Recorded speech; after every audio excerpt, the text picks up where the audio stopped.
Hello friends, welcome to Telugu audio story. మీరు కనుక ఛానల్ని ఫస్ట్ టైం చూస్తున్నట్లయితే ఛానల్ సబ్స్క్రైబ్ చేయండి, లైక్ చేయండి. అలాగే ఈ స్టోరీపై మీ వాల్యుబుల్ ఒపీనియన్ని కమెంట్ రూపంలో తెలియచేయండి. ఇక కథలోకి వెళ్దామా? నా రావణ్ లింక్ డిస్క్రిప్షన్లో ఇచ్చాను, అక్కడ చూసి ఫాలో చేయండి. నా తమ్ముణ్ణి వదిలే, నా రెండో పెళ్ళని చెల్లెల్నిచ్చి వాడికి మొన్ననే పెళ్లి చేశాను. వీడికి ఏమన్నా అయితే అక్క చెల్లెలిద్దరూ నన్ను చంపేస్తారు అని గోలు పెడుతూ ఉంటే, మొదటి భార్యని మానసికంగా చంపేసి నీ సుఖం కోసం రెండో పెళ్లి చేసుకున్నావు. అక్కడితో వదిలేయకుండా ఆస్తి కోసం పిల్లనిచ్చిన మామ మీద కత్తి దూశావు. సిగ్గులేదురా? ఆవిడని పిచ్చిదాన్ని చేసి ఆస్తి కోసం ఈ వయసులో మనిషిని క్షోభ పెడుతున్నావు అని ధ్వజం ఎత్తి అరుస్తూ ఉంటే, తప్పైపోయింది, ఇంకోసారి ఆడి జోలికి పోను, నీ మనిషి జోలికి అస్సలే రాను, నా తమ్ముడిని మాత్రం వదిలే అని కాళ్ళు పట్టుకుని పీకుతున్నాడు వాడు. డబ్బు కోసం బ్రతికే మీలాంటి అన్నదమ్ములిద్దరికీ గట్స్ లేవని నాకు తెలుసు. ఎవరు చెప్తే చేశారు అని మధ్య వయసులో ఉన్నవాడు అని కూడా చూడకుండా తమ్ముడితో పాటు అన్నను కూడా చిత్త కొట్టేశాడు అభి. దెబ్బలు తట్టుకోలేక తమ్ముడి ముందుగా నోరు విప్పి, మీ అంకుల్ యోగేందర్ చెప్తే చేస్తాం. మేము నీకు ఇచ్చిన 3 కోట్లతో పాటు ఈ ఇల్లు కూడా మాకు వచ్చేలా చేస్తాను అంటే ఈ పిల్లను పట్టుకొచ్చాం అని యోగేంద్రతో జరిగిన డీల్ వెనుక చర్చలు అన్నీ కక్కేశాడు వాడు. యోగేందర్ పేరు వినడం పెద్దగా ఆశ్చర్యం అనిపించలేదు. రాజ్కి సపోర్ట్ చేస్తున్నందుకు నా మీద ఇలా చూపించారు మీ కోపం అని వాళ్ళిద్దరినీ వదిలేసి క్యూటీ కట్లు ఓపెన్ చేస్తూ ఉంటే, అప్పటి వరకు ఆవేశంతో ఎర్ర సముద్రంలా ఎగిసిపడిన అభి సడన్ గా చేంజ్ అవడం చూసి క్యూటీ కళ్ళల్లో నీళ్లు తిరిగాయి. అంకుల్ అని ఆ చెత్త విధవ చెప్పినది ఆలోచిస్తూ ఉంటే, ఏదో జరుగుతుంది, అందుకే వీడు ఇలా ఉన్నాడు అని ఒక నిర్ణయానికి వచ్చింది క్యూటీ. కట్లు ఊడిదేయడమే తన ఇన్నర్ ఫీలింగ్ పక్కన పెట్టి అప్పటి వరకు తనలో ఎగిసిపడిన ఉత్సాహంతో కెరటల్ల పైకి ఎగిరి అభి నడుము చుట్టేసి, నా cutie baby, thank you rowdy baby, హీరోల నువ్వు ఇలా ఎంట్రీ ఇస్తావని అస్సలు ఎక్స్పెక్ట్ చేయలేదు తెలుసా. నీకు నీ మీద నేను ఇన్వెస్ట్ చేసిన ఫీలింగ్స్ కన్నా డబ్బులున్నావురా నువ్వు అని ఫుల్ ఎక్సైట్మెంట్ తో అభి పెదవుల మీద గట్టిగా ముద్దు పెట్టి అతని గుండెల మీద బజ్జుంది. కాలుతున్న కట్టెలా మండుతున్న లాయర్ బాబుని ఈ విధంగా కెలకడం అవసరమా క్యూటీ బేబీ? పొట్టి బ్యూటీని ఎత్తేల మీద కుదేసి, కొట్టానంటే మూతి పళ్ళు రాలిపోతాయి అని చెయ్యెత్తిన అభి కోపానికి ఫేస్ కవర్ చేసుకుంటూ వెనక్కి వెళ్ళింది క్యూటీ. అసలు ఎవడి నిన్ను రోడ్ల మీద పడి తిరగమన్నది? నీ ఇష్టానికి పిచ్చెత్తి తిరుగుతూ ఉంటే ఇటువంటి పిచ్చనా కొడుకులు ఛాన్స్ తీసుకుంటారని తెలీదా? చిన్న పిల్లవయ్యమన్నా? నా చుట్టూ ఏం జరుగుతుంది, నీ చుట్టూ ఏం జరుగుతుంది, బయట సొసైటీ ఎలా ఉంది, ఇవన్నీ నీకు అనవసరం. నీ ఎంజాయ్మెంట్, నీ అల్లరి, నీ పిచ్చి వేషాలు, ఇదే నీ ప్రపంచం. నీ అమ్మ బాబు అరచేతుల్లో పెట్టి పెంచినట్టు లేదు బయట, ఒళ్ళు దగ్గర పెట్టుకునుండు అని ఏక బిగిన క్లాస్ పీకుతూ ఉంటే, మాడు ముఖంతో తల వంచుకొని వింటున్న క్యూటీ హార్ట్ లోపల మాత్రం అందుకు డిఫరెంట్ గా కోయి డాన్సులు చేస్తుంది. బొమ్మల నిలబడ్డ క్యూటీ రెస్పాన్స్ కి, చచ్చా, నీ కోసం పొరగెత్తుకొచ్చినా నాకు బుద్ధి లేదు, నీకు చెప్పిన ఒకటే, ఆ గోడకు చెప్పిన ఒకటే అని క్యూటీ నెత్తి మీద ఒక్కటి పీకి తన మీద అరిసిన అదే కోపంతో కాళ్ళ దగ్గర పడి ఉన్న తమ్ముడు వెదవని ఇంకో 2 పీకి పెద్ద పెద్ద అడుగులతో బయటకు వెళ్తున్న అభినవ్ని నవ్వుకుంటూ స్పృహ తప్పిన రౌడీ వెదవలకి ఫ్లయింగ్ కిస్లూది విసురుతో ఫాలో అయింది క్యూటీ బేబీ. వాళ్ళకెదురు పోలీసులతో లోపలికి వస్తున్నాడు తరుణ్. అభి వెనుక క్యూటీ బేబీ చేస్తున్న కోయ డాన్సులకి ముఖం అదోలా మారిపోయింది.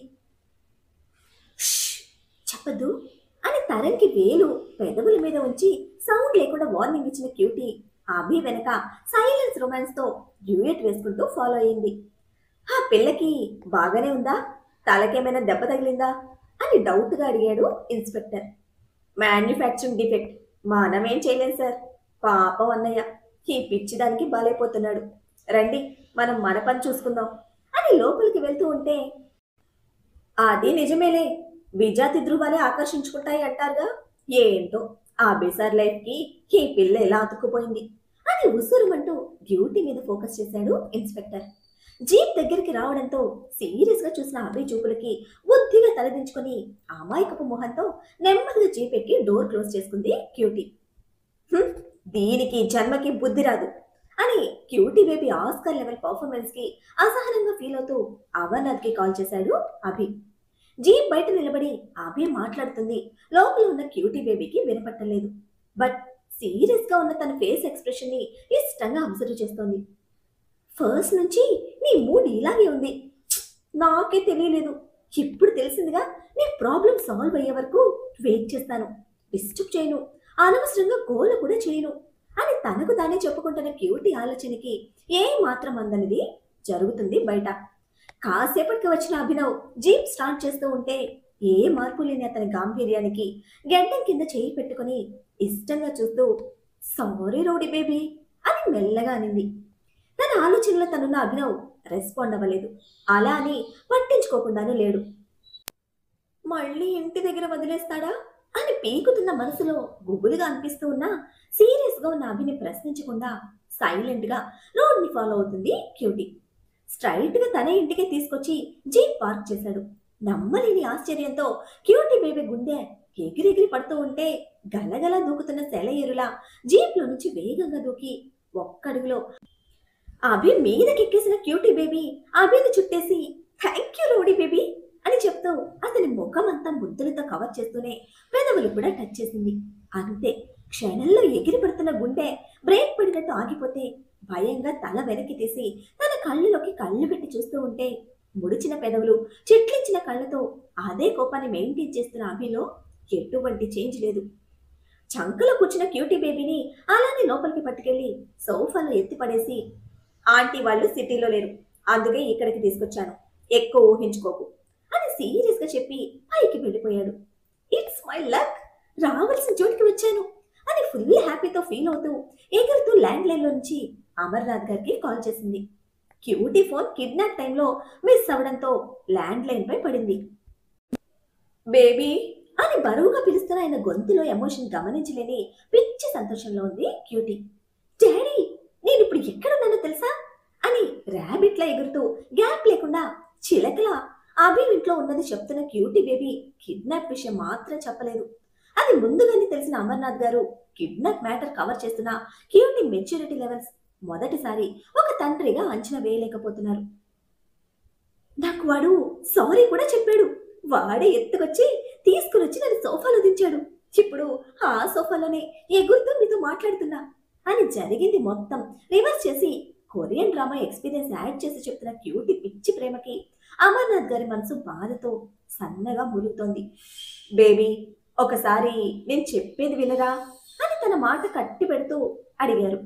అయినా వింటేనా మన cutie baby? Daddy daddy, night కి కాల్ చేస్తా, మొత్తం వింటా అని చెప్తూనే స్లీవ్స్ ఫోల్డ్ చేసుకుని స్టెప్స్ దిగి వస్తున్న అభిని చూస్తూ బుద్ధిగా సోఫాలో కూర్చున్న క్యూటీ, ఇంకో 2 days నాకు ఎక్స్ట్రా టైం ఇస్తావా డాడీ? ఏదో ఒకటి చేసి మమ్మీని మేనేజ్ చేయి, నేను మళ్ళీ కాల్ చేస్తా, bye daddy, I love you daddy అని గడగడ చెప్పేసి ఫోన్ పెట్టేసింది.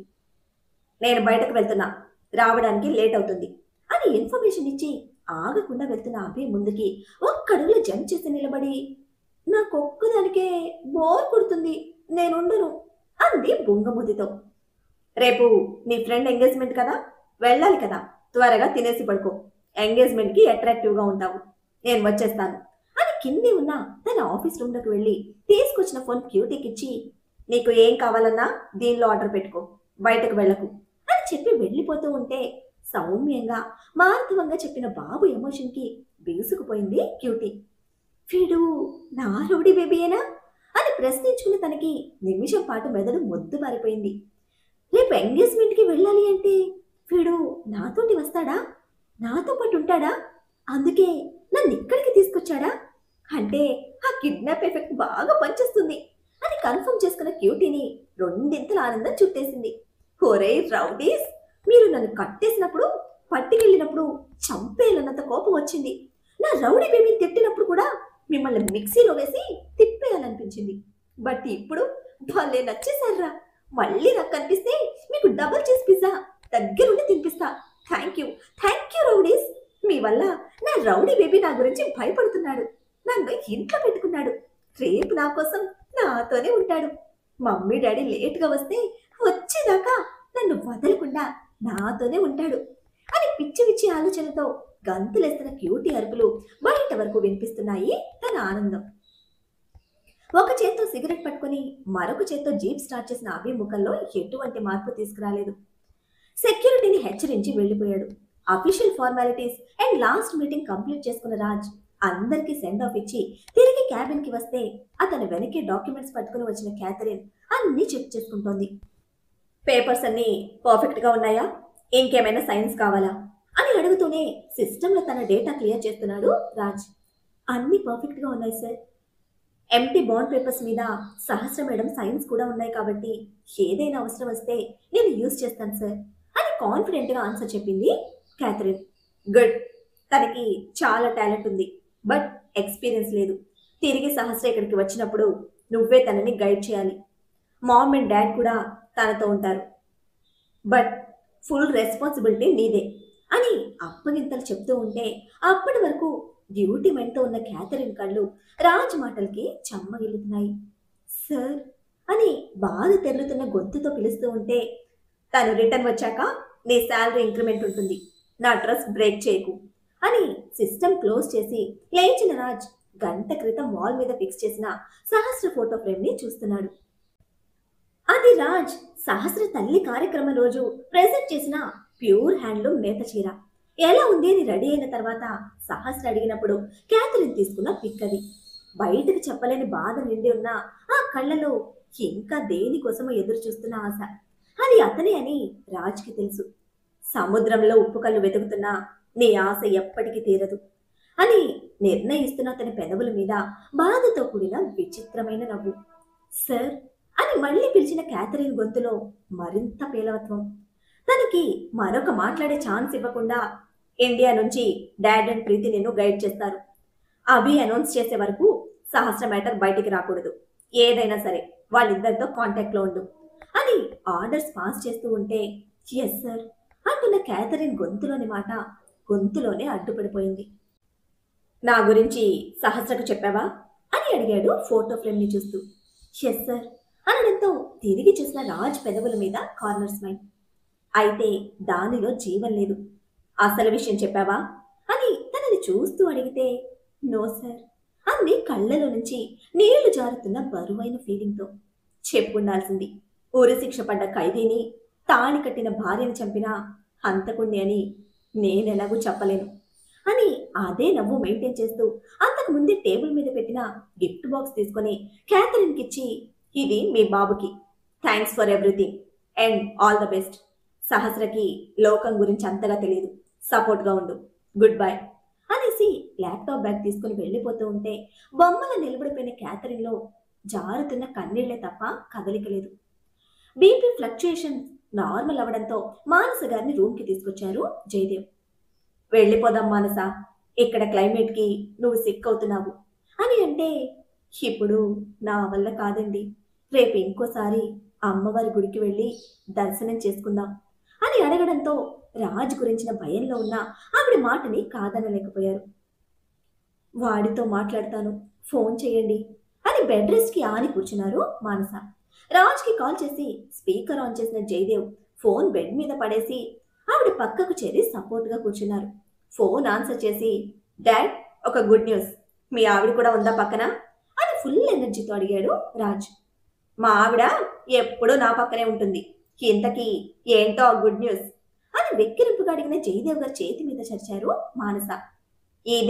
ఇది కాస్త తగ్గించుకొని 10 minutes మీ మీడియేటర్ డ్యూటీ మీద సీరియస్గా కాన్సన్ట్రేట్ చేస్తారా, లేదా ఆ పోస్ట్కి ఇంకెవరినైనా తీసుకోనా అని ఆయన వెక్కిరింపుని ఎన్కౌంటర్ చేశాడు రాజ్.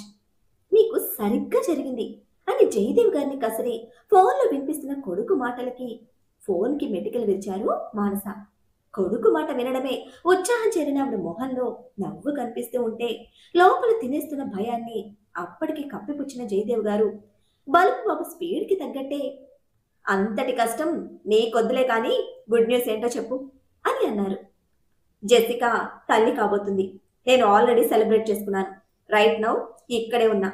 నాతో మాట్లాడడానికి మీ ఆవిడికి నొప్పి కదా, తాళాలు వేసుకున్న ఆవిడ గారి గొంతుకి ఎక్సర్సైజ్లా ఉంటుంది, అడుగు మీ ఆవిడ్ని మాట్లాడుతుందేమో అని రాజ్ ఎత్తి పొడుస్తూ ఉంటే, ఏంటండి మీరు, వాడు అంత మాట అంటుంటే మాట్లాడరు, చెప్పండి మీ అబ్బాయికి, వాడికి చెప్పే నా గొంతు ఇలా నొప్పి పెట్టిందని.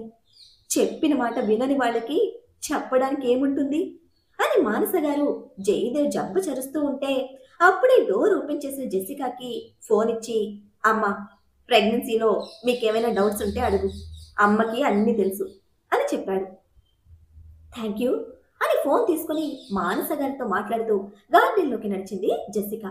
లోపల ఫ్రిడ్జ్ దగ్గరికి వెళ్లి బీర్ బాటిల్ తీసుకొని క్షణం ఇల్లంతా స్కాన్ చేసిన రాజ్ మెరుపు వేగంతో స్టెప్స్ నుంచి పైకి దూసుకుపోయాడు.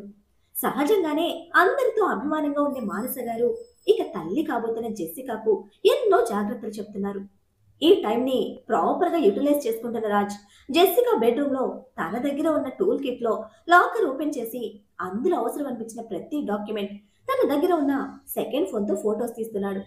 మానస గారి ఫోన్ నుంచి జయదేవ్ గారికి టెక్స్ట్ మెసేజ్ చేస్తూ ఉంటే, well done mediator, 2 more minutes అని రిప్లై ఇచ్చిన రాజ్ చాలా వేగంగా తన సర్చింగ్ ఫినిష్ చేశాడు. సగం ఫినిష్ చేసిన బీర్ బాటిల్తో కూల్గా వస్తున్న రాజ్ని కూర్చోమని లాన్లో చైర్స్ చూపించిన జెసికా తాను కూడా కూర్చుంది.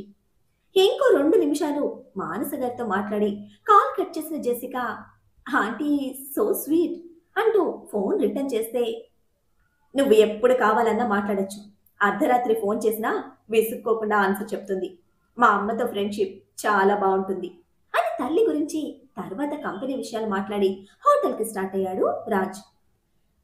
నీట్గా ప్యాక్ చేసిన లగేజ్ మొత్తం చక్కగా సైడ్కి పెట్టి ఉంది రూమ్లో. అయితే సహస్ర మాత్రం బెడ్ మీద ముడుచుకొని పడుకునే ఉంది. ల్యాప్టాప్ బ్యాగ్, ఫోన్ సోఫాలో విసిరేసి సూట్ రిమూవ్ చేస్తూ సహస్ర దగ్గరికి వచ్చాడు రాజ్. చెంపల మీద, ముక్కు అంచుల మీద ఎండిపోయి కనిపిస్తున్న కన్నీటి చారికలు చూస్తూ నెమ్మదిగా చెంప మీద చేతిని పెడితే వెచ్చగా తగిలింది. ఛ, ఏడ్చి ఏడ్చి ఫీవర్ తెచ్చుకుంది అని ఇరిటేట్ అవుతున్న రాజ్లో అంతలోనూ పొంగుకొచ్చిన దవడ బిగించాడు. అతని స్పర్శకి బరువుగా ఉన్న కళ్ళను తెరవడానికి ట్రై చేస్తూ రాజ్ అని పూడుకుపోయిన గొంతుతో పిలుస్తూ ఉంటే డ్రెస్ రిమూవ్ చేస్తూ వాష్రూమ్కి వెళ్ళిన రాజ్ కోల్డ్ షవర్ ఆన్ చేసి బాడీ మీద వాటర్ పడేలా నిలబడ్డాడు. మరి ఇప్పుడు సహస్ర పాప కండిషన్కి రాజ్ రియాక్షన్ ఏమిటి? జెసికా ఇంట్లో రాజ్ దేని గురించి తెలుసుకోవడం కోసం వెతుకులాడాడు.